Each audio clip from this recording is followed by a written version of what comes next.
cost and expense records. An efficient and practical cost system is a high priority requirement for every builder. Too often, cost recording systems are non-existent or inadequate in small and moderately sized building operations. Many builders assume that a cost system is too complicated for day-to-day maintenance and effective application. In fact, a practical, streamlined cost system provides a wealth of information that is available from no other source. Because you're usually involved in several different jobs, you need a flexible, efficient, and detailed cost procedure.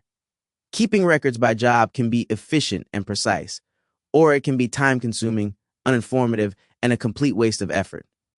The key to good cost recording is a streamlined daily reporting system that collects maximum information with minimum effort. You can do this without getting bogged down in an overly complicated file of forms, lists, and calculations. Cost accounting for construction work doesn't require specialized training. You know what information you need and should be able to produce your own reports in a short time. And knowing how the information was produced makes using that information to control costs and expenses much easier. Good cost records make it easier to control costs on jobs in progress. Find out where costs have exceeded estimates and estimate future jobs based on your known costs. Each job in a builder's operation can be thought of as a cost center. The cost centers are the areas of the business that produce profits. The activities in your office aren't cost centers. Neither are your overhead expenses. You allocate these costs to the cost centers to record total costs. That means you've got to allocate these nonprofit producing expenses to each job. When this is done reasonably and consistently, each job you have carries a fair amount of nonprofit producing expenses. All costs and expenses of doing business are either direct costs or assigned to a cost center. When you do this, your operation is working within a cost center format that makes estimating and cost analysis both easier and more realistic. Objectives of the cost system. Finding the best way to keep track of job costs and expenses isn't easy. Every builder's operation is unique, and the right system is different for everyone. But knowing the objectives of a cost system should help you design procedures that will work well for you. A cost system should do the following: provide control of job costs. Keeping within a job schedule requires that you monitor the completion of work and control the use of material and labor. Otherwise, spending isn't under control. An easily prepared report can tell you what your actual costs and expenses are by job. Then you compare this report to the schedule commitments. Serve as a guide to future estimates. Many builders don't use past cost records when preparing estimates. That's a mistake. Your cost records are as valuable as your own knowledge of current labor and material costs. An organized cost system is your best reference for avoiding past estimating mistakes. Good cost records make it possible to estimate the scheduling and amount of your costs. They make it less likely that you'll underestimate or overlook major parts of the cost of completing a project. Allow for varying labor rates. Labor costs are the key to profitability on most jobs. A small percentage error can turn a healthy profit into a loss in a short time. Your cost accounting system should help you stay within the time and cost estimates established in the original budget. Control material purchases and the level of surplus inventory.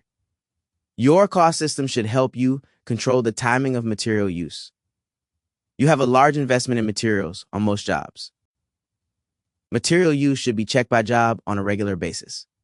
Many material cost increases are the result of extra work not originally contracted for.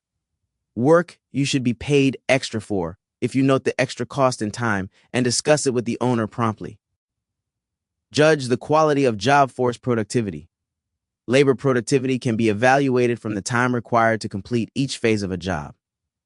It's often difficult to motivate people to achieve company goals because the outlook of employees is never the same as that of the owners and managers. The only way to control productivity is through a regular check of labor efficiency. Analyze control problems unique to each job.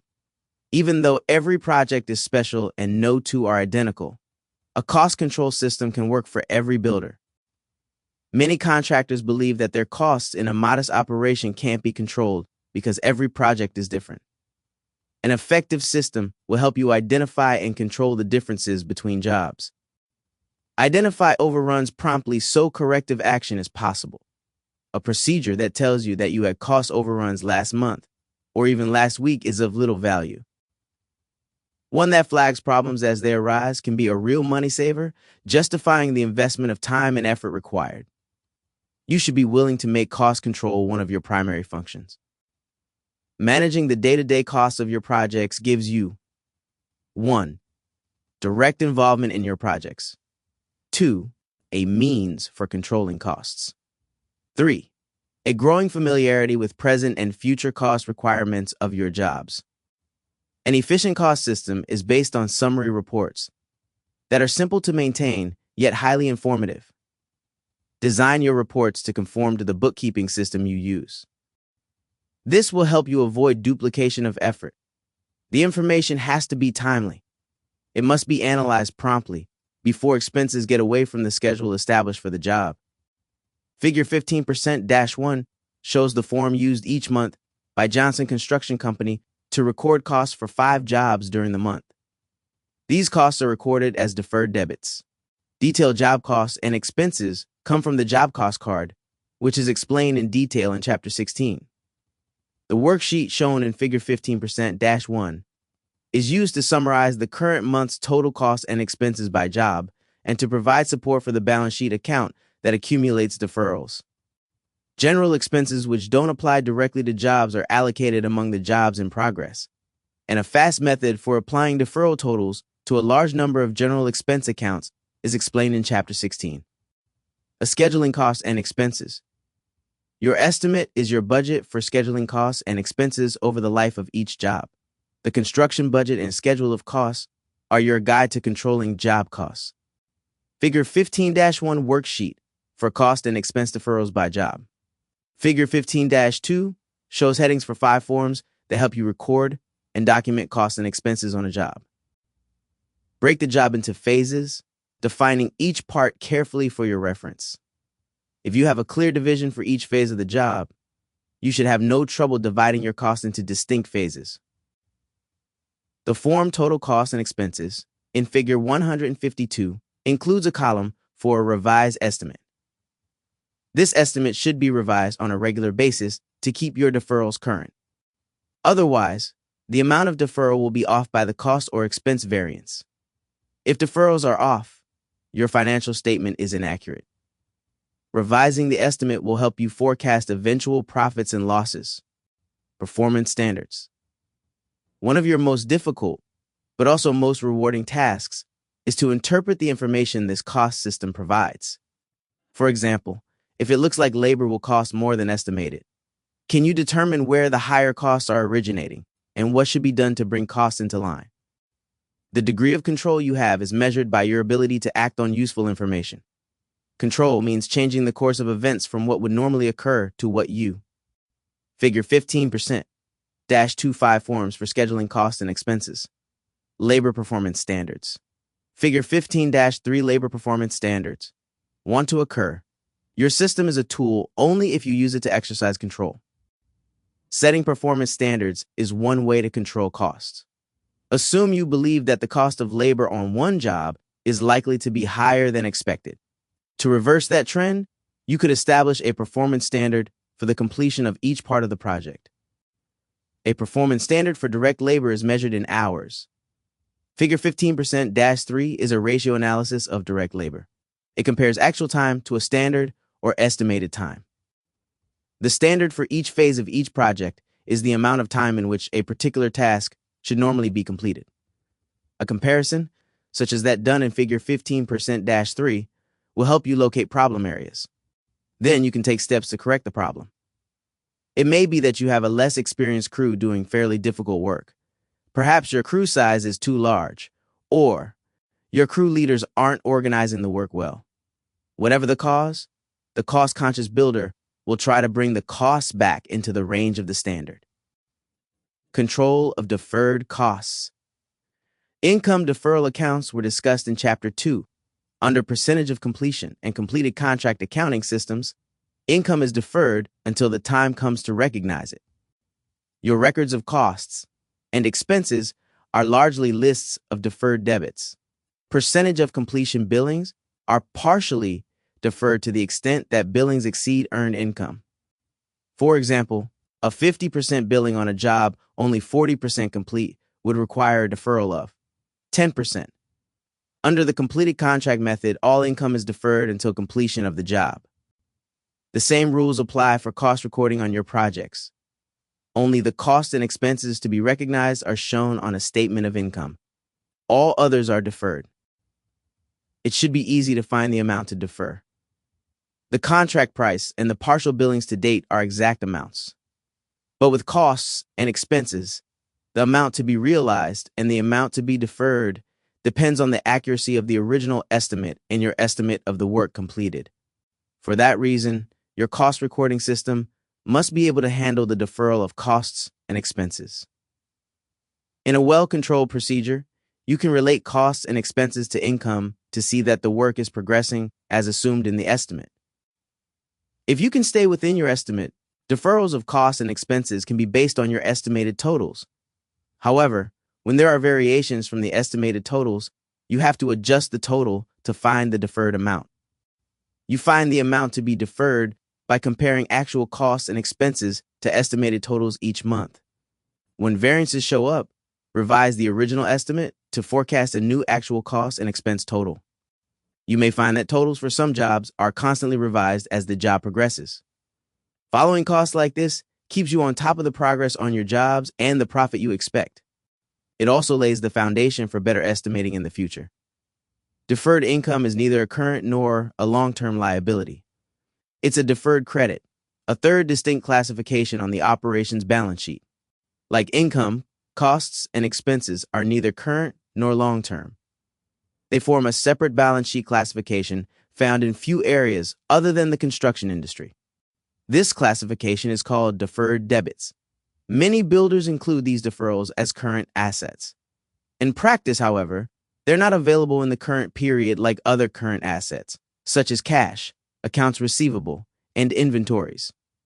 Deferrals aren't liquid assets and shouldn't be considered or classified as such. To do so only distorts the current ratio and presents an unfair picture of the operation status. Considerable detail is needed to back up the totals in the general ledger accounts for deferred debits. This requires a set of detail records maintained off the general ledger.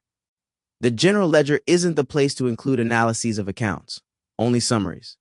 Figure 15-4 is a form for calculating and collecting entries to deferred debit accounts. There are two principal deferred sections in the general ledger, each with 4 subaccounts: deferred costs and expenses, percentage of completion method materials, direct labor subcontractors, general expenses, completed contract method materials, direct labor subcontractors, general expenses. The general ledger entry, which would be made in a special journal and supported by these schedules, would be: the entry to general expenses can be made to a summary control account in the expense section of the ledger, or to each detail account as explained in Chapter 16. Since entries going into deferral accounts will eventually be reversed, the journal to take out deferrals would be the opposite of the example above. In most cases, the monthly summary total of reversals won't be the same as the previous month's recorded amount. For that reason, maintain good detailed records so you know the status of each job's deferred costs and expenses at any time. A second way to support your deferred debits totals is to reverse the previous month's entries every month and calculate the current deferral each time the entry is prepared. The advantage of this method is that any errors which have been recorded previously are eliminated each time the deferral is recalculated. None are carried forward. Under this method, all deferrals from the previous month are reversed. Then a worksheet is prepared to calculate deferred debits as of the end of the month. This is a much simpler way to support general ledger totals. See Figure 15%-4. The worksheet, cost, and expense deferred debits as of 20%, balance in the accounts at any time is new. It has been calculated this month. Notice that 15%-4 covers only percent contracts. No special worksheet is necessary for projects kept under the completed contract method. The balance in the deferral account would always be equal to the total on the job cost cards. This is because neither expenses nor costs are recognized until completion.